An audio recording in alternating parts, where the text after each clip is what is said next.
Good morning, all. So indeed, as Sir stated, I agree with most of the point. However, there is no debate, as Sir mentioned, that there has to be, how surgical treatment performs or how the other modalities perform for HCC. There are definite indications for various modalities, and if any patient who is surgically fit and undergo resection should undergo resection, there is no doubt about it. So there is no debate per se. And if we talk about HCC, as already stated, so we look two things like performance status and liver status, and then we have to see like where the patient fits in, whether the patient has to undergo a curative resection or it has to be downstaged, bridging or palliation. So it all depends like where the patient fits in, and accordingly we have to tailor our approach. So it has to be a group decision. It has to be a decision where a patient benefits. It is not about patient getting onto the table for resection. If we can give him a survival equivalent to what he gets with the standard of care, I think that should be the goal and the motto. As far as treatment options are concerned, then curative treatment consists of liver resection, as nicely depicted. Liver transplantation is definitely there. We are not talking about it. Then radiofrequency ablation, I'll add to it microwave ablation. So all ablative therapies are actually a curative options if specific patients are chosen for that particular kind of therapy. TACE remains the standard of therapy for patients with non-resectable HCC. So there is no comparison of TACE with resection. So it's a futile debate comparing TACE. TACE is a palliative, has remained as a palliative therapy, will remain a palliative therapy. So there is no debate. However, if we perform TACE for a smaller HCC, it may be curative. So it may be curative, but actually it is a palliative therapy. So if we come to loco-regional therapies, then it can be divided into ablative therapies and transarterial therapies. And ablative therapies consist of chemical ablation, historically being done for alcohol, using alcohol and acetic acid, radiofrequency ablation. Microwave, cryoablation, and irreversible electroporation are the new entrants. So microwave ablation nowadays is one of the most robust tool available with better ablative margins and lesser recurrence as compared to radiofrequency ablation. If we talk about transarterial therapies, then again it is chemoembolization. It may be bland embolization or radioembolization. However, the data with chemoembolization is the most robust and maximally available for different RCTs as well as other large studies. But there is a new thing coming up is a combination therapy. And why do we need a combination therapy? Because complete necrosis rate of ablation in patients with HCC above 2 centimeter, that is HCCs of 3 to 5 centimeter, is unsatisfactory. So we are not debating for the patient having an HCC of a size 2 centimeter, less than 2 centimeter or 2.5 centimeter. We are debating for patients where the size of HCC is 3 to 5 centimeter. And if we have a surgical option, well and good. If the patient doesn't have a surgical option, how can we give him a curative treatment? So that is a debate. So by combining, and similarly it is difficult to achieve complete necrosis with TACE also. So if you combine ablation and TACE, because the treatment mechanism is different in both the modalities, so it gives you a synergistic effect, and combined therapies gives you a complete necrosis and a very good outcome in majority of the series what have been reported. So the most common kind of combination which is being practiced is TACE plus ablation for a direct ablation, but it is combined with chemotherapy, like whatever chemotherapy is available. Like in India, it is sorafenib and lenvatinib. However, in West nowadays, again, the newer chemotherapy agents have been, the first choice, and that I'll be talking about later. Just going through one or two articles, I won't be going into great detail. So, but I'll be talking only about the recent article which have been published in 2020-21, not before that, because science is an evolving subject. What have been described in past doesn't hold true for today. So this is an article which was published in 2020. And it is efficacy of transarterial chemoembolization combined with microwave ablation for unresectable HCC. So right now we are not talking about resection. It is a systemic review and meta-analysis and 9 studies of 351 patients. for TACE plus MWA group, and 653 patients for TACE group were included in this particular meta-analysis. And this particular study has shown that combination of TACE and microwave was safe and should be strongly recommended for unresectable patients with tumor size more than 5 centimeter. However, TACE alone was enough for unresectable patient. However, this is one of the meta-analysis. I'll go to another meta-analysis, again published in 2020. This is TACE combined with microwave ablation versus TACE alone for treatment of early and intermediate stage hepatocellular carcinoma larger than 5 centimeter. Again, it had 20 articles, including 1,736 patients. And this meta-analysis showed that compared to TACE alone, TACE plus microwave resulted in significantly higher 1, 2, and 3 year overall survival. And complete response, partial response, and objective response rates were significantly higher in TACE plus microwave than TACE alone. And this is the last article which I'll be talking about. So this was published in the European Journal of Surgical Oncology, and it was to compare the oncologic outcome and safety profile of TACE plus RFA to surgical resection alone in HCC. 8 retrospective studies and 1 RCT involving 1892 patients met the criteria, and they were taken into the study. Unadjusted pooled analysis demonstrated no significant difference in 1, 3, and 5 year overall survival. However, surgical resection had superior 3-year disease-free survival and 5-year disease-free survival. So overall survival was same, but disease-free survival was not same.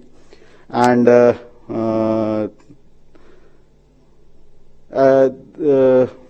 TACE and RFA had a higher local tumor progression rate compared to surgical resection, but intrahepatic distant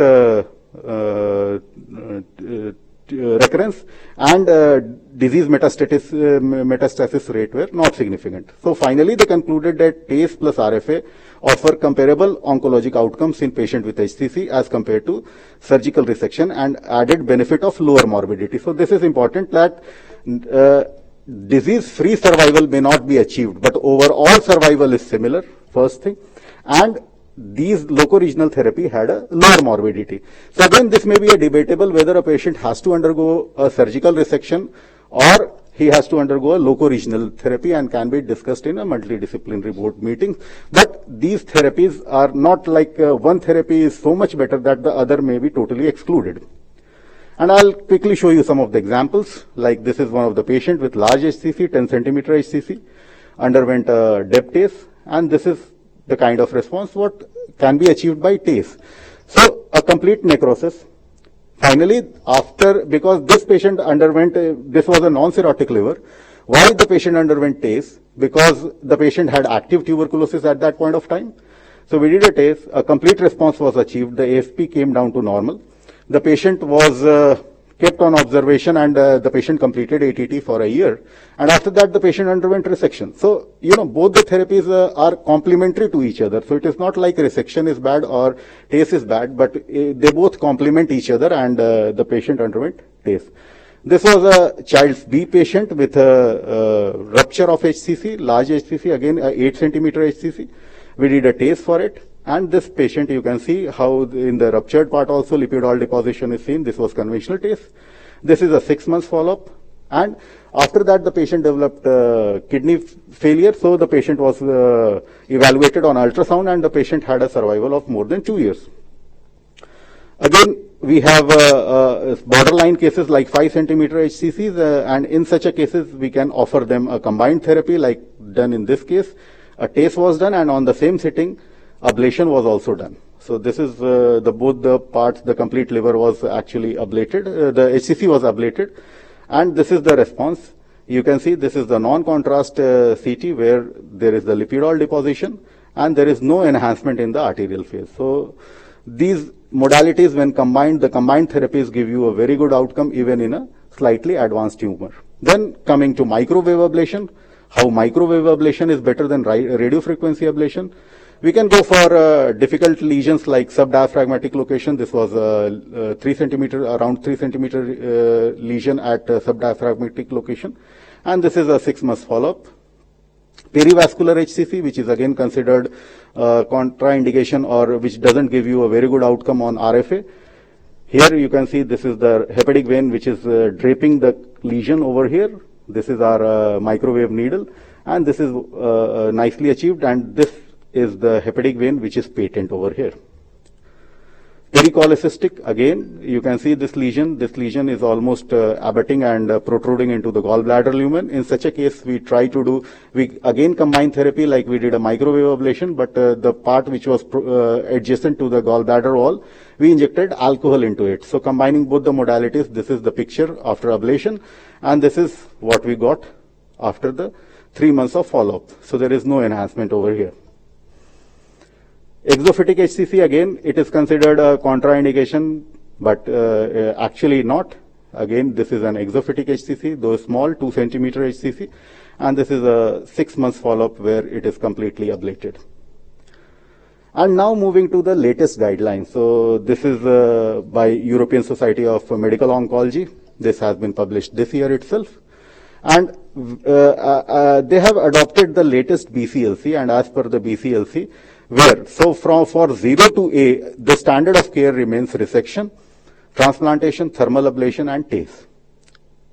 If we talk about alternative therapies, so there is low level evidence, but yes, alternative therapies do have a role where these therapies may not fit into. If it is a multinodular HCC, then again, TACE becomes the standard of care. And these are the alternative therapies like transplantation, resection, systemic therapies. So it may be weighed and it may be tailored as per the patient's presentation at that point of time. So, but standard of care, if we talk about the standard of care again remains resection, transplantation, thermal ablation, and chemoembolization. And if anything beyond it, then we go for the chemotherapy, and definitely there are certain new chemotherapeutic agents which have come into and they have an important role to play. Now moving to BCLC. So BCLC again has been revised this year, and this is BCLC 2022, just published. And here we can see that it has been extensively changed and made so that it can cater to the more and more patient, and it is more comprehensive as well. But again, if we talk about a very early stage HCC, a single nodule less than 2 centimeter, so the patient may be a potential candidate for liver transplantation. However, in case a liver transplantation cannot be offered, it goes for ablation.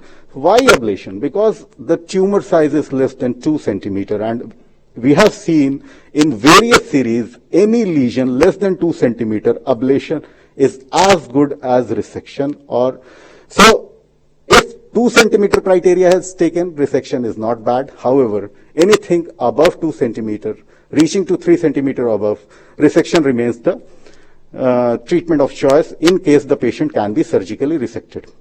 Now moving to early stage. Now this was single or less than 3 nodules, each less than 3 centimeter. So here again transplantation, resection, and ablation have a role. That again needs to be seen, like which one to be chosen depending on different conditions, like what is the performance status, what is the liver condition, and based on all, we can take a decision. In intermediate stage HCC, again, TACE remains the standard of care, and beyond that, it is systemic treatment. However, as we know, we are sitting in a tertiary care center where we are only treating liver diseases, so we can tailor our approach and accordingly we can take. So if the surgical expertise is better, we can go for the surgical resection. However, in case we can offer a treatment which may give a minimally invasive treatment with an equal overall survival, then locoregional therapy may definitely fit in, and we may actually allow the patient to choose amongst these two modalities, telling them the outcomes, like what is the outcome, this is the outcome, and the patient may accordingly choose. So with this, I'll conclude that available evidence suggests ablative therapies are potential alternative to surgical resection for patients having very early and early HCC, deemed unfit for surgery. So I'm making it very clear that those patients who are deemed unfit for surgery, whoever can undergo surgery, should undergo a surgery. Combination therapy, simultaneous ablative and transarterial therapy achieves a better outcome for larger tumors as compared to monotherapy. RCTs are not there, but I think in coming days even RCTs would be there. TACE remains one of the most reliable modalities for intermediate stage HCCs, and there is no doubt about it, the data is there, whether it be for downstaging, whether it be for bridging or for palliation. TACE is there, and probably it is going to remain for many more years. Thank you so much.